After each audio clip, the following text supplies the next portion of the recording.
Day 3 of project 101। एक जिद जो हम लेकर चल रहे हैं, अपना बेस्ट वर्जन लेके आएंगे।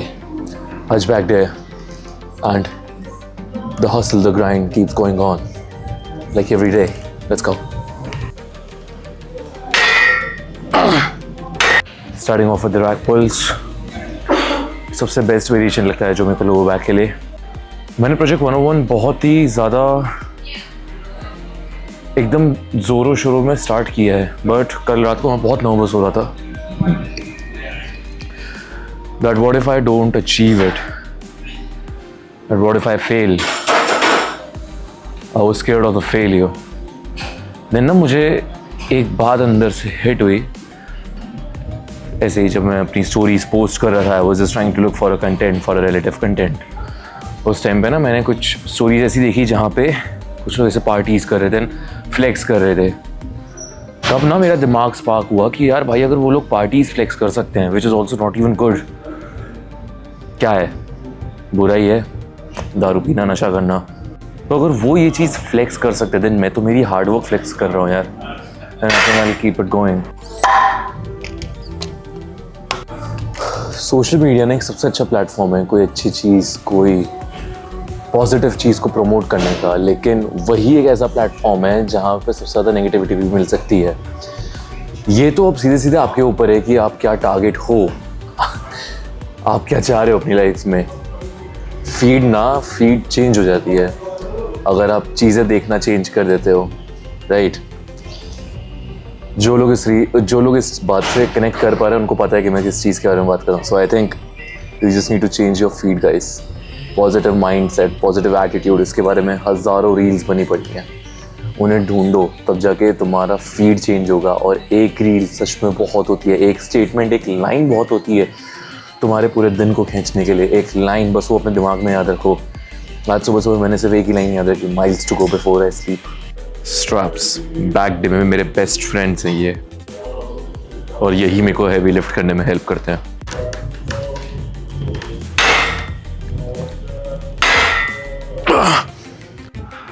जो ये पोएम है miles to go before I sleep, एक बहुत ही डीप मीनिंग रखता है। इसकी लाइन है, promises to keep, miles to go before I sleep, miles to go before I sleep. खुद से जो मैंने प्रॉमिस किया है वो मुझे रखना ही पड़ेगा। अपना बेस्ट मेंटल और फिजिकल शेप हासिल करना ही पड़ेगा। और ये शायद 100 दिन की बात नहीं है, 100 दिन के बाद भी जब मैं अपने लाइफ में 40-50 साल का हो जाऊं, तब भी मुझे बेस्ट रहना है। बिकॉज़ ये मेरा डिटर्मिनेशन है टू बी द बेस्ट, ये मेरी विल है। मैं बिलीव रखता हूँ भगवान में, वो मेरे साथ हैं, वो चाह रहे हैं कि मैं करूँ, और उन्होंने ही मुझे ऐसा माइंडसेट दिया है। मतलब यार, अगर भगवान चाहे तो आपका माइंडसेट छीन भी सकते हैं आपसे। 1 सेकेंड लगता है लोगों को डिप्रेशन पाने में, वो मेरे को दे रहे हैं सारी ताकत to keep my self going. मैं सबसे ज़्यादा बिलीव रखता हूँ भगवान में। It is a super natural thing, ताकत है उस इकलौती चीज़ में। मुझ में जान भरने वाले वो हैं। So I have got promises to keep and miles to go. I have to be successful. और सक्सेसफुल बनने के लिए मुझे कई कदम, कई राह, कई मील चलने पड़ेंगे। लेट नाइट्स होंगे, अर्ली मॉर्निंग्स होंगी, यूनिवर्सिटी चालू हो रही है, वो दिन होंगे जब मैं पढ़ाई कर रहा हूँगा, जब बॉडी, पढ़ाई, जॉब, जिम सब एक साथ आ रहा होगा, सब मैनेज करना बहुत टफ होता जा रहा होगा। बट ये मेरा प्रॉमिस है अपने सेल्फ से कि I will be the best and I have to be the best. I have got no other option. Let's go. So this is our second variation. Wide grip lat pull down दे रहे हैं mag grip के साथ, and proper contraction पे focus कर रहे हैं।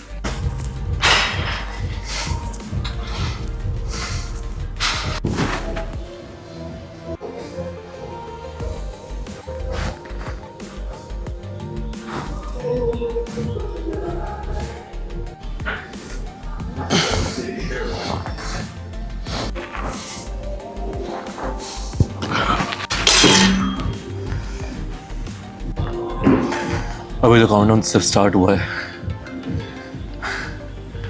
न जाने आगे दिन कैसे जाएंगे। बट मैं रुकने वालों में से नहीं हूँ, मैं रुकूंगा तो बिल्कुल नहीं। हर दिन लगे रहेंगे, हर दिन मेहनत करेंगे, हर दिन आगे बढ़ते चले जाएंगे। रुकना शायद हमारे लिए बना नहीं है।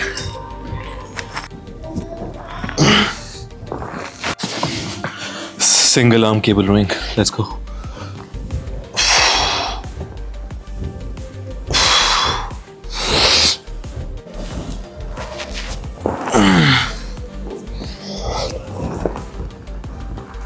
सबसे प्यारा कॉन्ट्रैक्शन बनता है इस एक्सरसाइज में, सबसे प्यारा। आप लोगों ने अगर कभी ट्राई नहीं करी ना तो एक बार ये ट्राई करके देखना, ज़रूर ट्राई करके देखना। जो कॉन्ट्रैक्शन फील होता है ना बैक को, जो स्क्वीज होती है back, that's next level, that's actually next level. बहुत तगड़ा होता है यार, ट्राई करना। Also I am just so excited about tomorrow, क्योंकि कल मेरा एक पार्सल आने वाला है। डोपामीन हिट कह लो या हैप्पीनेस का स्पार्क कह लो, टीयर्स ऑफ जॉय वाले कुछ ग्लिम्स कह लेना, लेकिन जब अपनी मेहनत के कपड़े खरीदते हो ना आप, तो बहुत मज़ा आता है। मैंने ना अपनी मेहनत से hopefully, fingers are crossed, hopefully आ जाना चाहिए कल तक। मेरा ना पार्सल आ रहा है जिमशार्क का, and I am just a big fan of Gymshark. I don't know for no reason, but मुझे ना वो बहुत पसंद है। वो लोगो जिमशार्क लिखा हुआ बहुत पसंद है। I have been just so crazy about it. So कल वो आएगा, उसको अनबॉक्स करेंगे। ये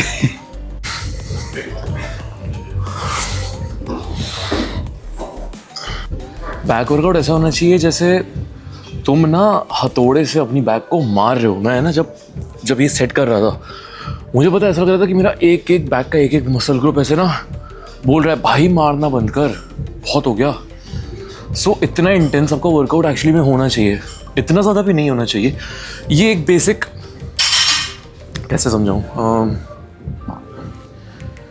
ये एक बेसिक सी चीज़ है जो हमारी बॉडी इंडिविजुअल, हर एक की इंडिविजुअल बॉडी इंडिविजुअल लेवल्स के हिसाब से डिसाइड करती है कि आप किस लेवल तक खुद को तोड़ सकते हो, और अगर उसके बाद भी अगर खुद को तोड़ा तो इंजरी के चांसेस होते हैं। तो वो एक फीलिंग, वो एक सेंस होता है, जब समझ में आ जाता है, या तो आप एक डेली बेसिक रूटीन फॉलो कर सकते हो, या तो फिर आप अपनी बॉडी को समझ सकते हो।